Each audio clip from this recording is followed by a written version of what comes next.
name's Jennifer Meath. I'm 27 years old. I was homeless for 5 years.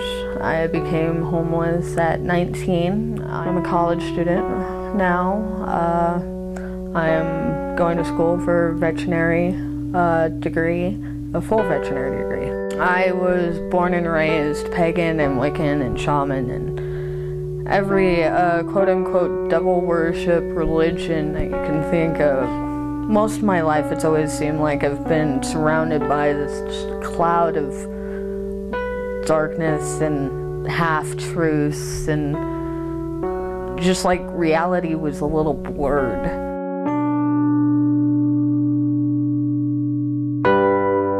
What put me on the streets was uncalculated risks. Moved out of my parents' house when I was 18, couldn't handle them anymore. They had constantly threatened to call the cops on me if I ran away. So, of course, I did it the smart way. I waited till I was 18. Ended up moving up to Seattle, where I was first on the streets. Came down to Colorado, Denver specifically, met Dry Bones. They started helping out with the feedings and just the personal conversations that I've sat and had with them. It's meant a lot because it's helped me grow in my self-confidence, knowing that yes, there are people who care and who are willing to help.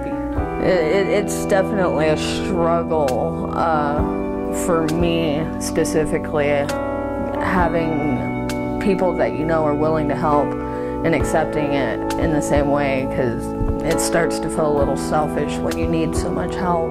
Life on the streets, never knowing where you're going to sleep, never knowing what you're going to eat, when you're going to eat, when you're going to be able to bathe correctly, if you're ever going to be able to do your laundry.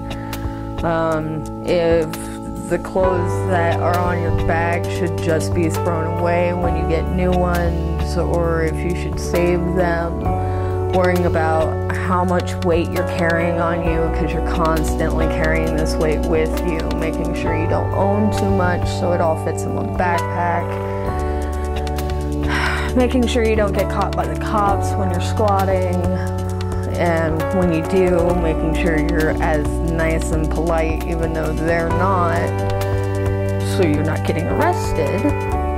I've had a lot of people come across me, especially when I was on the streets, and by no means did I ever look like I was on the streets. I've always tried to keep a decent appearance about me. Almost always.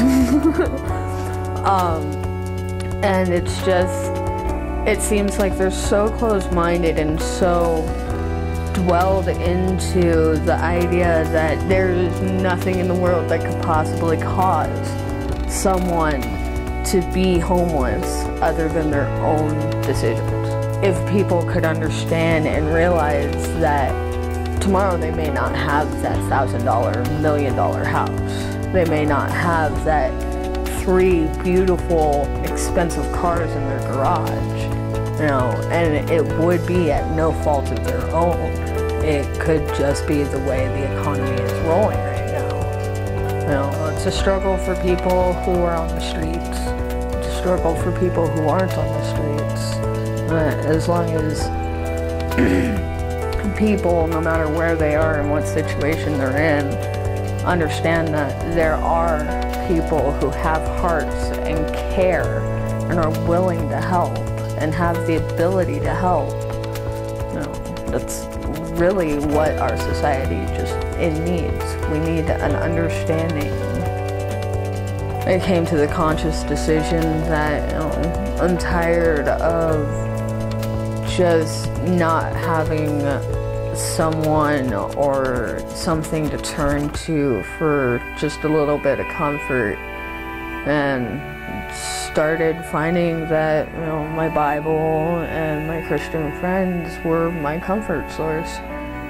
So I made the conscious decision to turn my life to God.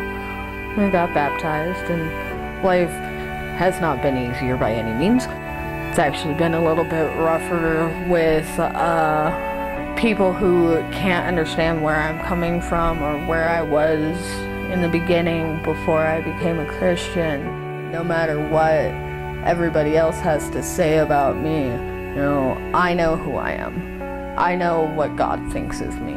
That's a personal relationship between me and Him that nobody's going to be able to step into and tear down or destroy.